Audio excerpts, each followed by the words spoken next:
Assalamualaikum warahmatullahi wabarakatuh. Bismillahirrahmanirrahim. Alhamdulillah wassalatu wassalamu ala Rasulillah wala haula wala quwwata illa billah, amma ba'du. Para pemirsa rahimakumullah, selamat berjumpa kembali dengan channel Anisa Rasid 294. Semoga senantiasa membawa manfaat bagi diri kita semua. Para pemirsa, pada kesempatan kali ini kita akan membahas, insya Allah ada 4 bahasan. Yang pertama tentang masalah syarat-syarat niat, kemudian syarat-syarat di dalam bacaan Fatihah, kemudian syarat di dalam ketika kita melakukan ruku', dan yang terakhir yaitu syarat ketika kita sedang mengerjakan sujud. Baik, kita akan bahas satu persatu. Qala al-musannifu rahimahullahu ta'ala wa nafa'ana bihi wa bi ulumi fi dharain amin. Syurutus sholati, adapun ini ialah beberapa syaratnya niat. Syurutun niyati, adapun ini ialah beberapa syaratnya niat. 1. Ingkanatis sholatu, apabila ada as-sholatu apa sholat, fardhon itu fardu, wajaba maka wajib apa al-qasdu apa bertujuan, wa ta'yinu dan menentukan, wa niyatul fardiyati dan niat melakukan kefarduan. Ketika sholat yang kita lakukan adalah sholat fardu, maka dalam niat tersebut minimal harus memuat tujuan, menentukan, menjelaskan bahwasanya sholat tersebut adalah sholat fardu. Jadi seandainya sholat duhur, kita harus usolli, ini takyi apa kosdunya ya, usolli fardod duhri, takyinnya yaitu apa, duhurnya, terus kemudian kefardiannya mengatakan fardunya minimal kayak gitu, usolli fardod duhri, Allahu Akbar. Untuk yang lain-lainnya ini sekedar hukumnya adalah sunnah. Jadi seandainya kita mau sholat asar, cukup dengan usolli fardhal asri, Allahu Akbar gitu. Yang kedua, ingkanatis sholatu naflan, ingkanat apabila ada sholatu apa sholat naflan itu sunnah, lahu yang itu tetap bagi nafal waktun adapun waktu, au sababun atau sebab, wajaba maka wajib al-qasdu apa bertujuan, wa ta'yinu dan menentukan. Yang kedua, ketika kita melakukan niat di dalam sholat sunnah, yang sholat sunnah tersebut mempunyai waktu-waktu tertentu atau mempunyai sebab-sebab tertentu, maka kita harus menentukan 2 hal, yakni tujuan usollinya, terus kemudian takyin atau penjelasan atau penentuan. Jadi seandainya sholat yang punya waktu yaitu qabliyah, seperti cukup dengan usolli qabliyatad duhri, selesai sudah. Masalah 2 rakaat, 4 rakaat, terus tergantung nanti lihat kondisinya gitu. Minimal kita menyebutkan itu usolli qabliyatad duhri lillahi ta'ala. Itu mau ditambah lillahi ta'ala tidak apa, cukup usolli qabliyatad duhri, Allahu Akbar. Wa ingkana dan apabila ada apa sholat naflan itu sunnah mutlakon, halim mutlak, wajaba maka wajib al-qasdu apa bertujuan atau menyengaja, fakot cukup dengan qasdu. Jadi cukup usollis sholata Allahu Akbar, wis selesai sudah, nggak usah pakai macem-macem ini itu. Jadi kalau untuk yang tertentu wajib, berarti witir ya gitu, harus usollil witra. Nah, saya niat sholat witir. Masalah rokaatnya loro atau rokaatnya 3 atau pakai 2, ya monggo terserah. Kalau itu tinggal kita lakukan. Yang tidak wajib kita sebutkan di dalam niat kita. Syurutul Fatihati, adapun beberapa syaratnya bacaan Fatihah. At-tartibu, yang pertama yaitu tartib, harus urut sesuai dengan urutan bismillahirrahmanirrahim alhamdulillahirabbil alamin sampai selesai. 2 al-mu'alatu, yaitu terus menerus, tidak boleh diputus-putus, kecuali nanti yaitu terputus dengan sesuatu yang masih ada hubungan dengan ibadah sholat tersebut, yaitu seperti seandainya seorang makmum membaca Fatihah, di tengah-tengah bacaan Fatihahnya makmum tersebut imamnya membaca waladhdallin, maka si makmum tersebut disunahkan membaca amin terus dilanjutkan, dan membaca amin itu tidak menjadi cacatnya mualah atau terus menerus bacaan Fatihah si makmum tersebut. Yang ketiga mura'atu tasydidi, yaitu menjaga beberapa tasydid. Jadi harus jelas bismillahirrahmanirrahim, harus jelas, nggak boleh dikurangi. Kalau sampai kurang maka Fatihahnya nggak sah. Kalau Fatihahnya nggak sah, sholatnya juga nggak sah.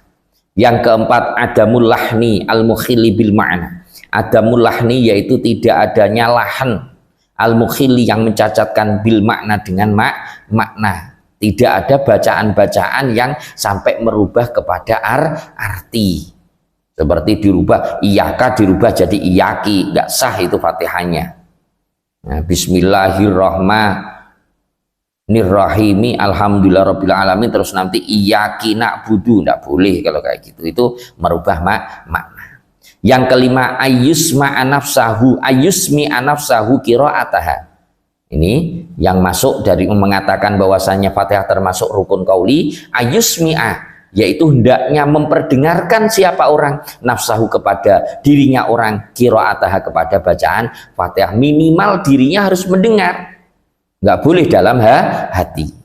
Yang keenam Allah yatahallala zikrun ajnabiyun, Allah yatahallala hendaknya tidak menyela-nyelaiha kepada Fatihah zikrun apa zikir ajnabiyun yang keluar dari bacaan sholat.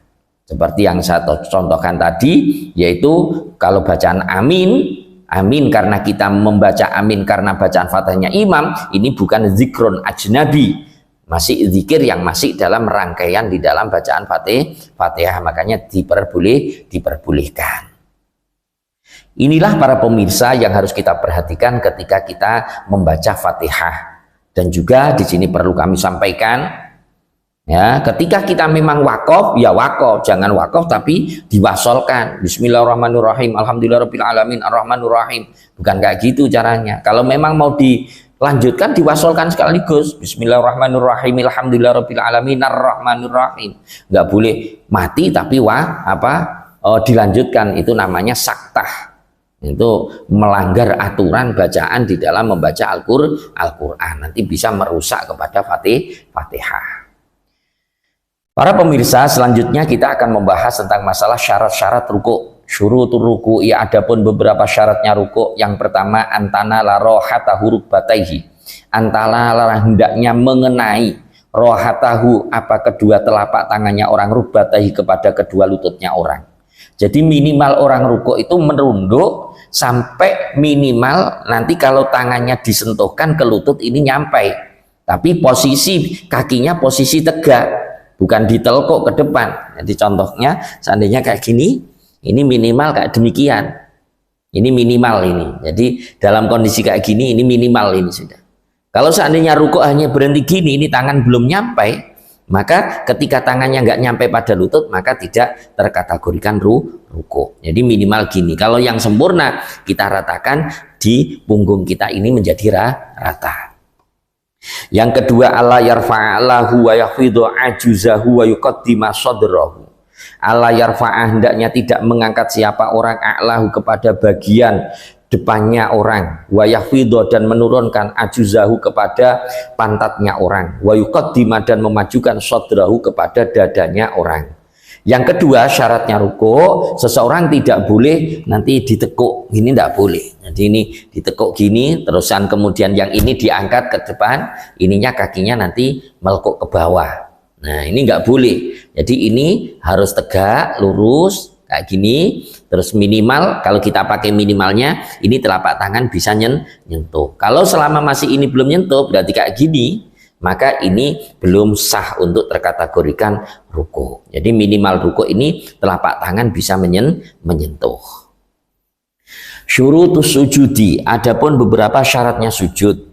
Ayyakuna ala sab'ati a'dha'in, ayyakuna itu hendaknya ada apa sujud ala sab'ati a'dha'in, itu atas 7 anggota. Yakni anggotanya yaitu dahi, ini harus nyentuh, 2 telapak tangan berarti 3, terus kemudian 2 lutut menjadi 5, ditambah dengan kedua ujung jari-jari kaki kita, jumlahnya menjadi 7. Yang kedua, antakuna jabhatu maksyufatan. Yang kedua, antakuna hendaknya ada apa aljabhatu apadai maksyufatan itu terbuka, tidak ada sehelai rambut pun yang menghalangi. Jadi yang ketika kita pakai sujud ini, maka ini nggak boleh sama sekali ada rambut satu pun menghalangi, tidak boleh. Harus ditarik ke belakang dulu. Kalau mau sujud seandainya nggak menggunakan songkok, ya harus ditarik dulu, jangan sampai ada satu helai rambut pun. Ini kayak demikian. Jadi harus benar-benar terbuka, makanya pakai songkok juga gitu. Kalau seandainya di luar kayak gini, nanti kalau mau sholat jangan kayak gini. Kalau kayak gini nanti ini kita sujud mesti dahi kita tertutup dengan songkok kita, maka harus ditarik ke belakang ini, sehingga nanti sujudnya benar-benar dahi kita benar-benar terbuka. Yang ketiga, Allah yasjuda ala syai'in yataharraku biharokatihi. Yang ketiga, Allah yasjuda, yaitu hendaknya tidak sujud siapa orang ala syai'in atas sesuatu yataharraku yang ikut bergerak apa syai' biharokati sebab gerakannya musolli atau orang.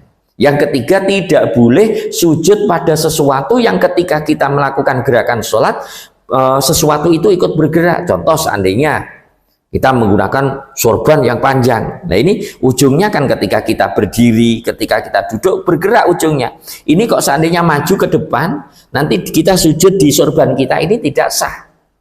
Ya, harus itu diminggirkan dulu baru kita sujud kepada sesuatu yang ketika kita bergerak sesuatu itu tidak ikut bergerak. Para pemirsa rahimakumullah, itulah ketentuan-ketentuan yang harus kita taati, harus kita tepati bersama, yakni mulai dari syaratnya niat, syaratnya membaca Fatihah, syaratnya ketika kita ruku, dan syaratnya bagaimana ketika sujud. Semoga menjadi ilmu yang manfaat dan barokah. Akhirul kalam, afu minkum, wassalamualaikum warahmatullahi wabarakatuh.